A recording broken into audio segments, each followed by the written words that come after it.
மற்ற கட்சிக்காகலாம் இல்லை, என்னுடைய சொந்த கட்சி. ஒரு தொண்டனா என்னுடைய சக தோழர்களுக்கும் மூத்த முன்னோடிகளுக்கும் இந்த பதிவில் ஒரு சின்ன விஷயம் சொல்லிக்க விரும்புகிறேன். இப்போ சமீப காலமாக தலைமையில் இருக்கிற பொறுப்பு வகிக்கிறவங்க நிறைய பேர் கட்சியை விட்டு போயிட்டாங்க. லாஸ்ட்டாக குறிப்பிட்டு சொல்லணும்னா ஜெகத் ரட்சகன் பையன் முதல் கொண்டு மாற்று கட்சிக்கு போயிட்டார், ஆளுங்கட்சிக்கு போயிட்டார். ஒரு விஷயத்த நல்லா சொல்கிறோம், எந்த விதமான பயனும் இல்லாமல்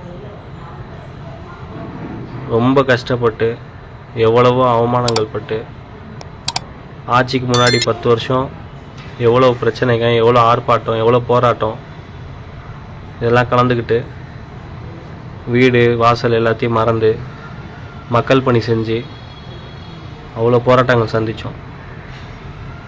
கடைசி வரைக்கும் அவன் தொண்டனாக தான் இருப்பான். திமுகவால் லாபம் மீட்டு கொண்ட அவ்வளோ லாபம் பார்த்த முக்கியமான பொறுப்பில் இருக்கிறவங்களுடைய உடன் பிறந்த சகோதரர்களும் அவங்களோட பசங்களும் தான் மாற்றுக் கட்சிக்கு போகிறாங்க.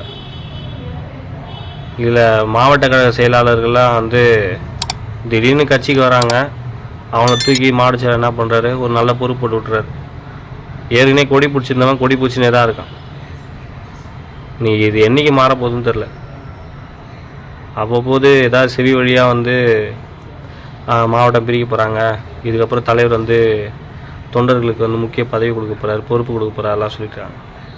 பொறுப்புக்காகவோ பதவிக்காகவோ எங்களை மாதிரி தொண்டர்கள்லாம் இங்கே வேலை செய்யலை. அது ஒரு அங்கீகாரம். இத்தனை வருஷம் கட்சியில் இருந்தோம், இது ஒரு கௌரவம் மாதிரி. இந்த பொறுப்பை வச்சு இன்னொரு 10 பேர் எப்படி கட்சியில் சேர்த்து எப்படி மக்கள் பணி செய்யணும்னு தான் பார்ப்போமே தவிர பணம் சம்பாதிக்கிறதுக்கோ மற்ற எந்த விஷயத்துக்காகவும் புகழுக்காகவோ எதுவும் இல்லை. ஆனால் தலைமை இன்னமும் தேவையில்லாத ஆளுங்களுக்கு பொறுப்பை கொடுத்து அவன் என்ன பண்ணுறான், வரான் 10 நாள் வரான், காரில் வரான், கொடியை கட்டிட்டு சீனை போடுறானுங்க. ஆட்சி முடிஞ்சோன்னே கொடியை கட்டிட்டு வேறு கொடியை போட்டுக்கிட்டு கிளம்பிடுறானுங்க.